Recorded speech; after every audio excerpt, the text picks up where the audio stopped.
Good morning, sir. You're Brandon Bell? Yes, ma'am. And this is cause number 24, DCCR 1008. Mr. Bell was previously in court, entered pleas of true and a motion to revoke deferred probation, pled true to counts 2, 3, 4, 6, 7, 9, and 10. And there was not an agreement on probation for aggravated assault with a deadly weapon. And there's also medical records of how he lost his leg recently from being run over by a dump truck while working.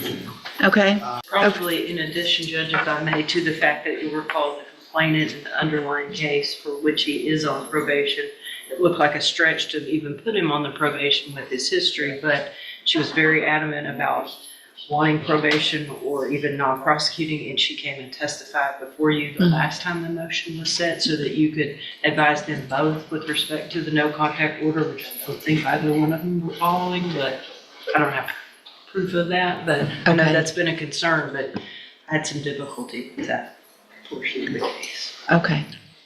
And if the court would also remember, she was expecting another child. They are expecting another child. So she's also, So what, go ahead and make argument and then I'll, she's also controlling the checking account. He's getting settlements and he's providing the money to her for the children. They still have a house together. But he does have a place to stay, Judge, and that is his mom's, which I believe she can't go to. He has mental health problems. He's had some problems in reference to possibly smoking marijuana, but I think it's contributed to things that he has gone through in life. As I said, I have some medical in reference to an amputation. Of course, he's lost part of his right leg. That was due to a dump truck backing up over him while he was working. We're asking, Judge, that you continue him on probation. He does have obligations with his significant other in reference to the newborn. If there is some program that he can have that's outpatient, to maybe give him some direction. One last time, he was put on probation in April of this year, Judge. It's not like he's not reporting, he's trying to pay or has been paying and trying to do stuff. I think he just needs a little bit of a correction. I've had extensive conversations with his wife. I've tried to tell her the way it has to be as of yesterday. We've talked over the phone in the way that it would have to be in reference to separation until they learned how to possibly get along together. So that's what we're asking for, Your Honor. Ms. Malfino? I call Ms. Lopez. Ms. Lopez, if you'll raise your right hand, do you swear or affirm the testimony you're going to give in this hearing will be the truth, the whole truth, and nothing but the truth? All right, you may proceed. Ms. Lopez, would you please state your full name for the record? Rachel Lopez. And how are you employed?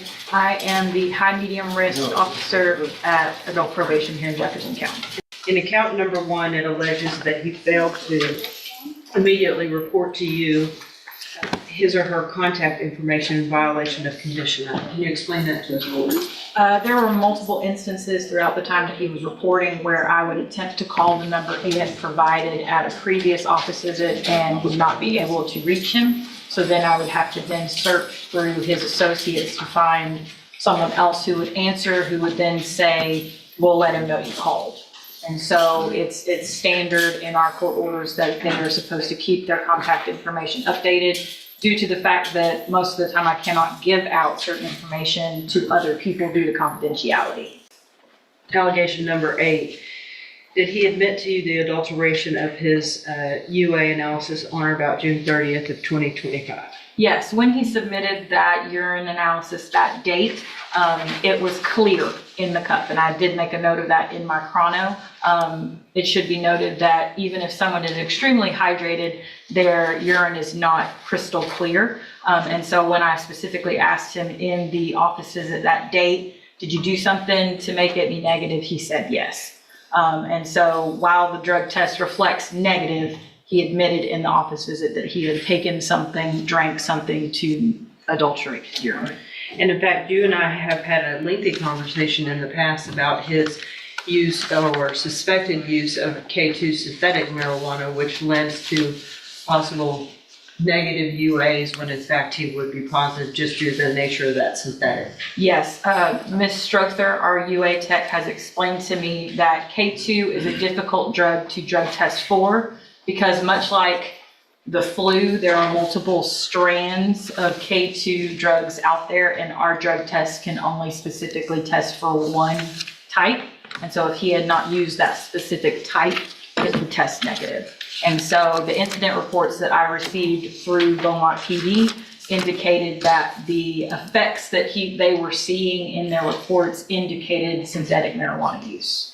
And that information is also reflected in your update to the court, correct? Correct. With respect to how his behavior appeared to be altered, involving odd hours, showing up at odd places, attempting to contact the complainant, et cetera, regardless of whether or not they mutually agreed to do so. And I believe your recommendation is very well thought out and very well put in the updated PSI. Do you have anything to add to the report? I do not at this time. I think I have some I have some questions. Yes, sir. Ma'am, did you ever get his records from Stone? I believe so, yes. And was he under medication?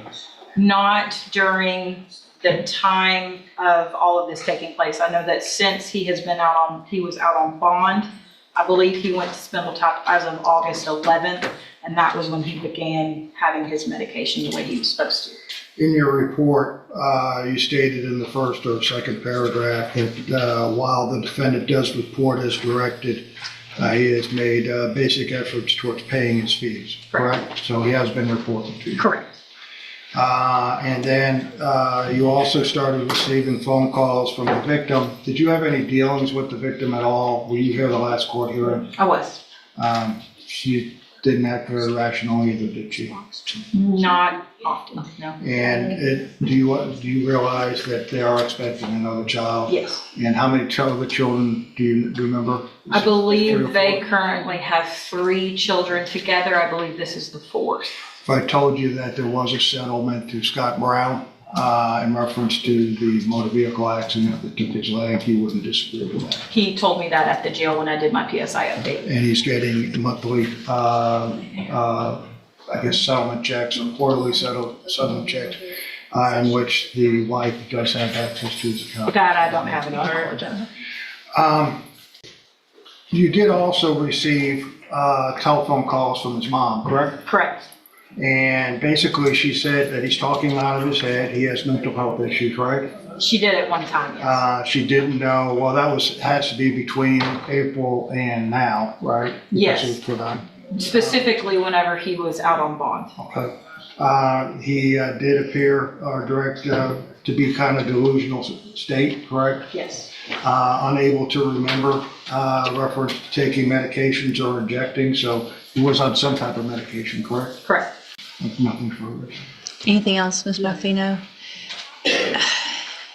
I don't know yet what I'm going to do, but is there any reason based on the injury that Mr. Bell could not go to special needs safety? Is that something that would prevent him from going? I do not believe so. You don't think so? You don't think so? I think there are people that have gone to Spindletop that are Sure. in wheelchairs and things of that nature. Yeah. I said Spindletop, I'm sorry, CST. Yeah. So I think he would still be able to go. I think it would be under special needs. Right, that's what I would, Yeah. if that were an option, it would be special needs because that would address both of the. That addresses mental health also, Judge. Yeah, that's what it's for. I mean, and here's the thing. I think a lot of the mental health is because you're using synthetic marijuana. I mean, that's gonna, so, Ms. Malfino, anything else? Judge, I think you have a lot of information before you ending your decision. I do think it important, and I didn't want to hide behind the fact that we have had the issues with the complainant, and she did come and testify. And that's the only thing that's keeping me from doing probably what needs to happen. But I don't have an interim update with respect to her. You may. Have you heard anything? I have not heard anything since all of this happened. The reality is she's called me multiple times and complained and said that Brandon's here and she wants him gone. But Ms. Lopez, please don't send him to jail. She is very back and forth about it. My largest concern, Your Honor, is that the offense that the defendant on probation for is extreme. And my biggest issue, in truth, is the fact that Mr. Bell does not take any responsibility for any of it at all. I don't disagree. Can I just have one question? Did his accident happen after When did your accident happen? November 4th. of last year? It's a, Of last year. So all this has happened since he's been on probation. Was No, this prior. before? Was that His prior to accident his was accident? prior to when he was placed on probation. Right. No, but how about the incident itself? Oh, the underlying offense? Yeah, April of last year. So the underlying offense was prior prior to his. to the injury, but the injury was prior to probation where he's still, I mean, regardless of you can still do things to injure someone, to harass someone, to put someone in fear with or without a leg. And that's what he's done. That's what you've done. Still make babies with her. I mean, I don't know. I mean, that she was pregnant. The whole point of this is you beat the crap out of her when she was pregnant, and now Third child. we've got the fourth. Correct. Judge, would you like me to do a bailiff call for her and see if for some reason she showed up today and Sure. court needs to speak with her? Adriana Bell? Can we do a call for, Adriana Bell? I don't know if that's going to help either, though. We've done that before. There was a no contact, and now we have another baby. So obviously there was contact. Can I just, from what I found out, Judge? I don't need Snickers from the gallery. I'm not calling them as witnesses. But every time they got mad at each other is when she got on the phone. But she got on the phone, but that's him blaming. He beat her. You admitted to beating her. So she's probably scared when he gets mad. And then it gets okay, and then it gets mad. And he doesn't know how to get mad without beating the crap out of her. I didn't get that indication, Judge. She's been to my office every other day. She's called.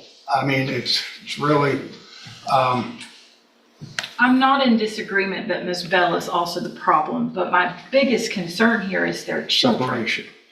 Yeah, I don't care if they stay together or not, admittedly, frankly. Yeah. I'm more concerned about the children involved in this case because of the violence that they're being subjected to.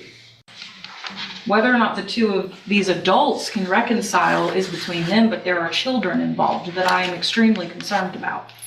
I agree. All right. Here's what I'm going to do. Mr. Bell, I don't feel like I have any other choice at this point but to protect your children and to protect your, I don't know if y'all are married, girlfriend, wife, mother of your children from you. I understand the mental health issues. From what I can tell, most of those are self-induced because you were using K2. it haven't been an incident since I've been on probation.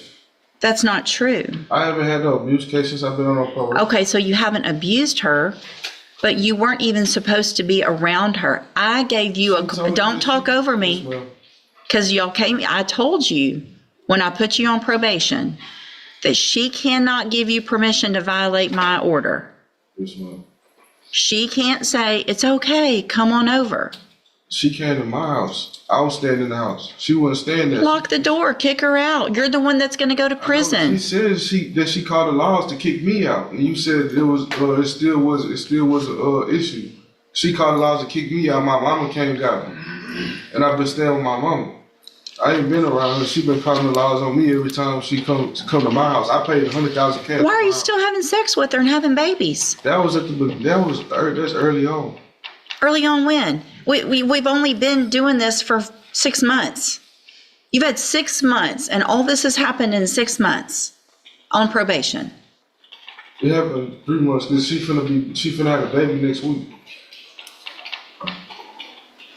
3 months before I was on probation. So what if she shows up at your mom's house?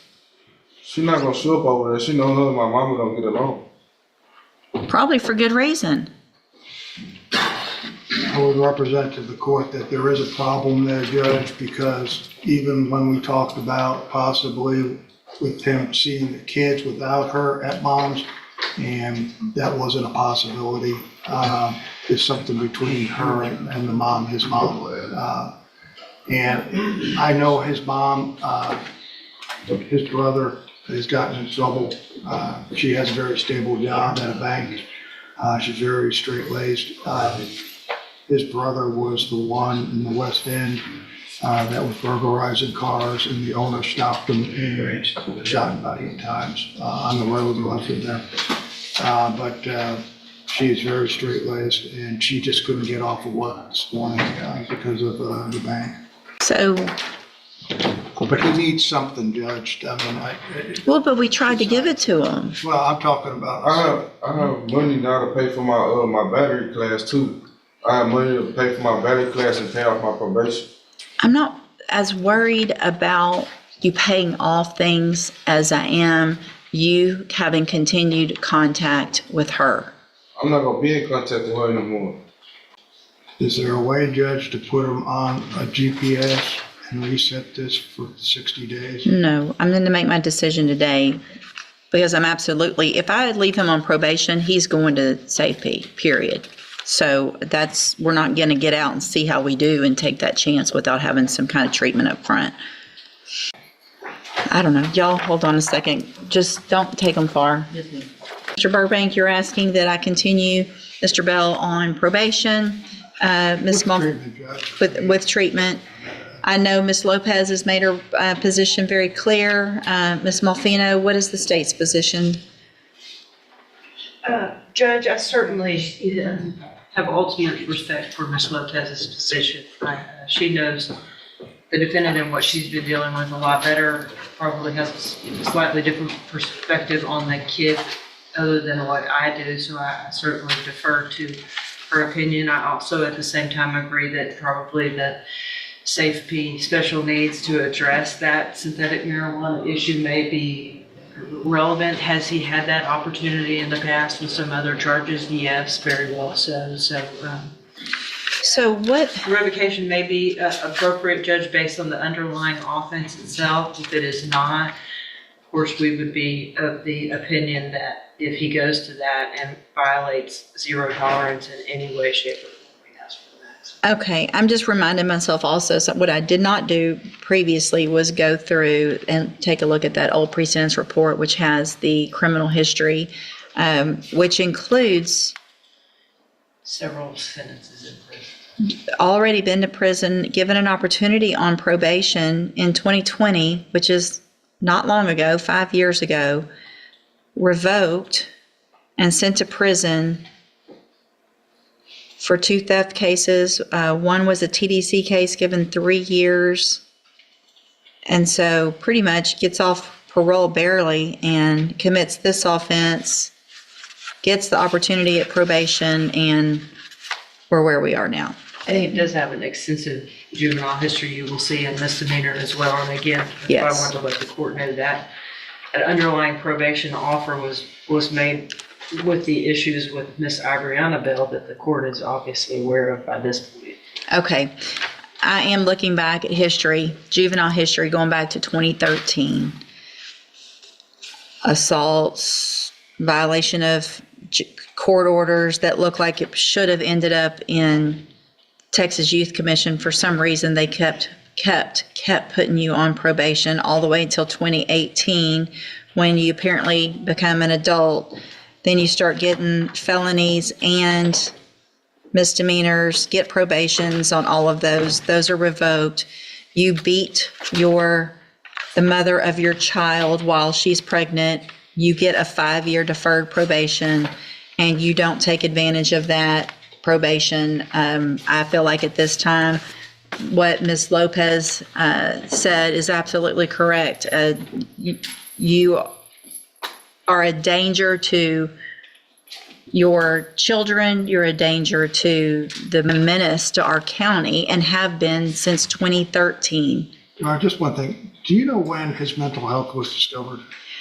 I wasn't. Probably when he started using synthetic marijuana.